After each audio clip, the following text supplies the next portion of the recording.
Hello, let's start! If we compare the first look we have at the campgrounds compared to the first look we get at Olympus University, we can see they are starkly different not only in architecture but also in color. In fact, we can see how the camp body is very earthly in its tones. It has warm browns, luscious greens and calming blues, which help to create this sense of comfort that helps the players to feel like it's entering a very welcoming environment. By contrast, Olympus' U's main color is white, and it's a cold white. It's quite literally the color of stone, white stone, which is again not only cold but also uninviting, and along with the tall structures, it makes the whole ambient feel rather sterile, rather unwelcoming, and to a certain extent this is also helped by the accent colors of red and blue, which, when associated together with white,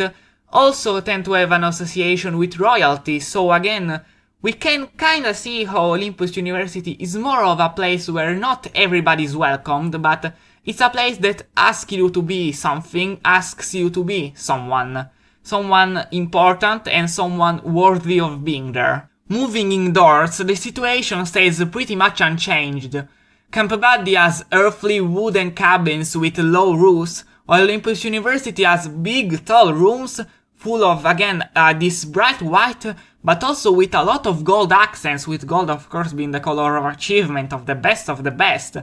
So we always get the sense that this place wants something from its students. Unlike in Camp Buddy, where the only things the campgrounds really are for is to have fun and to make friends. The only places that come off as comforting in Olympus U are the bedrooms, which, despite still having some of the white, the blue and the red, especially in Ace's rooms, we can see that they also had some more wood, which is still somewhat of a cold wood. It's not a very comforting wood, but it's clear they are meant to be a more intimate and private environment compared to the grandeur of the rest of the buildings. Another very prominent element on the campus grounds are the statues, the classical statues, which are honestly a bit everywhere, even in the bathrooms, but either way, the point is that in the classical cultures, so Roman and Greek, which of course the Jock Studio takes a lot of inspiration from, these sculptures not only represent very important people, so people which have done something in their life that make them worthy of being immortalized in marble, but also tend to represent virtues and righteous things people should aspire to be, such as bravery, courage, strength, physical prowess, and also chastity, but I have a feeling we won't be seeing any of that in the game. But either way, we can again see how these statues scattered all around the campus will also act as a constant reminder that you need to make something of yourself if you go to this school. Another big difference between Camp Buddy and Olympus U can be found in the boys' uniform. In fact, if the Camp Buddy boys are adorned in a neutral brown and in a dark green, which allows their accent color to pop out a lot more, and thus puts a lot of emphasis on their individual personalities, the Jock Studio boys are instead adorned in the university colors when they are in their sports gear. And to a certain extent, despite some rocking this color combination better than others, we can still kinda see how the point of the university uniform is to make them homologate to the rest of the team, not to make them shine as their own person, but as a gear in a machine, which again is not an unreasonable expectation to have for an athlete, but it's still another layer of responsibility that is put on them. So in this sense, expectation and responsibility seem to be a very important theme in this game. The theme of expectation seems to be so strong that we can already get a little taste of it from the demo, from each of the guys actually.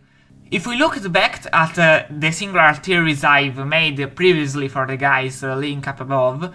we can see that everyone in some way, even stripping down all the possible speculation around them, at their core their story seems to be in some way centered around expectation. We have Derek, who's of course the oldest, so he'll probably have the responsibility to keep everyone in check, and he also probably had to deal with the responsibility of being a poor actor, which he certainly didn't do for his own sake. While Leo and Bryce, they both deal with societal expectation and other people's expectation, maybe slightly different ways, but it's definitely there. Zayn and Avan are both people in a position of power. Zayn is very rich, is very popular, so again that comes with its own expectation, and so does being the student council president. And lastly, Yuto, that of course due to his personal struggles will probably often fail to meet the expectations that are placed on him.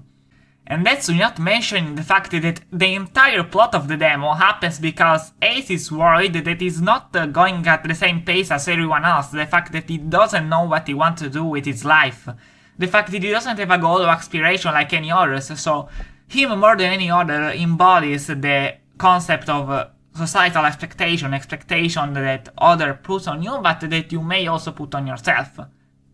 So, in conclusion, by analyzing the colors, we can already kinda see how this game is shaping up to be a game about expectation in all its forms, applied to both of the guys individually but also to the greater world as a whole. Because, again, being a young adult, being in college like that, it's certainly a pivotal time in anyone's life, and this also makes me think that our choices during the game might have a very strong impact on the character, much more than in Camp Buddy. So that's everything for today. Comment, subscribe, like, do all the YouTube things, and if you want to see more daily content, follow me on Reddit where I post daily posts, but also maybe everything that might not be enough material to put into a YouTube video. Bye!